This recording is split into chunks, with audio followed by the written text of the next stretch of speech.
fine. Right, so if you want to read, we'll be more than happy to accommodate you. Okay, so our first reader in the second half is the legendary Sarah.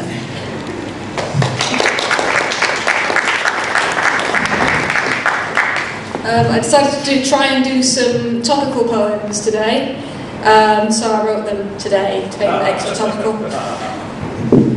The first one, I don't know if and two of them are blatantly, let's say, influenced, so we don't use the word plagiarism, by other writers. The first writer I'm going to steal from is called Alan Alberg.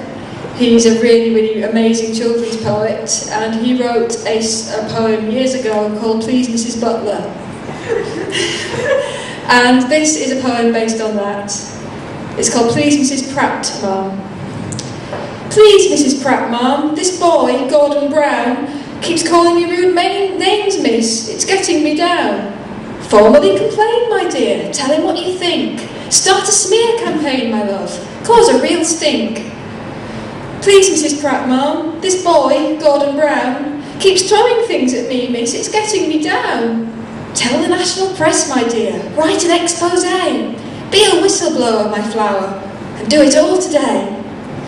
Please, Mrs. Pratt, Ma'am, your understanding fails. I only want to let off steam. I'm not here to tell tales. Please don't be so silly, dear. Your secret's safe with me. What, this cheque from David Cameron? Oh, that's just charity. Thank you, one person. Don't feel to beat about a peer pressure, please. This is a poem that I'm not going to sing. You just have to imagine the music to this one, because I won't do that to you. It's called Nick the Magic Griffin. Nick the Magic Griffin lived in a dream and frolicked in his little world full of hate and bile and steam. Nick the Magic Griffin talked a lot of shite, for he thought he was superior because his skin was white. He didn't like the Asians, he couldn't stand the Jews, he thought the gays were deviant who controlled the TV news. He couldn't bear the liberals who campaigned for civil rights. In fact, he hated anyone if their skin tone wasn't white. Now Nick won't last forever, his kind they come and go, but bigotry is always there, it's our one eternal foe. So please don't hate Nick Griffin for his rage and violent spite, for hatred breeds more bigotry and generates publicity. He isn't worth our time, you'll see, he's just thick and impolite. This is a slightly more serious one. It's in the form of two slightly dodgy haiku.